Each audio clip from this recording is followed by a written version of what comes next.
My name is Terry Flattery, and my memories start back in the early 60s of St. John's Catholic Church in Vincent, Iowa.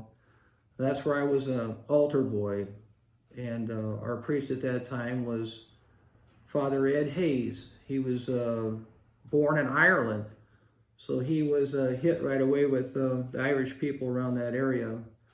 And he had a tremendous influence on a lot of people there. I didn't realize that he was out in that Vincent Duncombe area for 31 years. He was there from 1931 to 1966. That's 35 years. But I remember my mom and dad was talking about his influences, and one of them was he did not like split marriages, and he did convert a lot of people to Catholicism. So he was a great priest. And then Father Louis Kolash came in 1966, and immediately he started a fundraiser to remodel the church. And that was very successful. He paneled the walls. I remember he put a false ceiling in, lowered the ceiling, he put new lights in, new pews, new altar, new flooring. He just really spruced the church up, made it look really nice. Father Kolash was also a firm believer in the Catholic schools in Fort Dodge, and he organized transportation for kids to get to St. Edmunds. So he did a lot for the community also. Vincent was a small church, maybe 9 or 10 pews on either side of the aisle. We did a pretty good job at filling the church up on Sundays.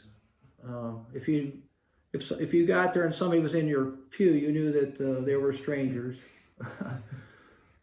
I got to mention my dad too. He was a memory, because everybody knew he was a lifetime usher and greeter. He did a great job of welcoming people every Sunday morning and taking care of the church.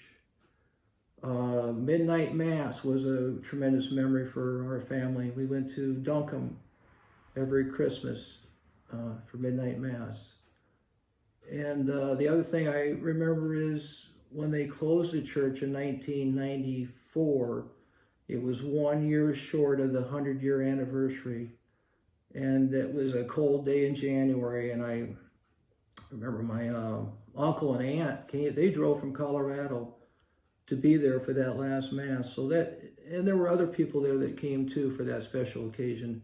And that just showed how much they really did appreciate that church. And then the new church, we know that that's going to unite, being one church in Webster County, it's got to unite the people from Fort Dodge and the surrounding communities. And I think we've already got a pretty good start on that.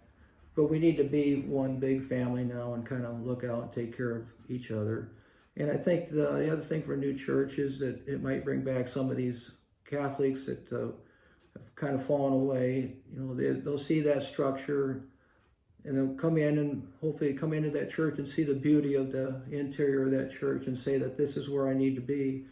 This is where God wants me to be. And then I think the other thing is that the location of the church next to the Catholic school will give the kids, it's just great that they're able to go to Mass in a church and experience the reverence of a church and the holiness of the Mass. I think these are just a few benefits that we'll have with the new church, and our family is excited to be there for that first Mass.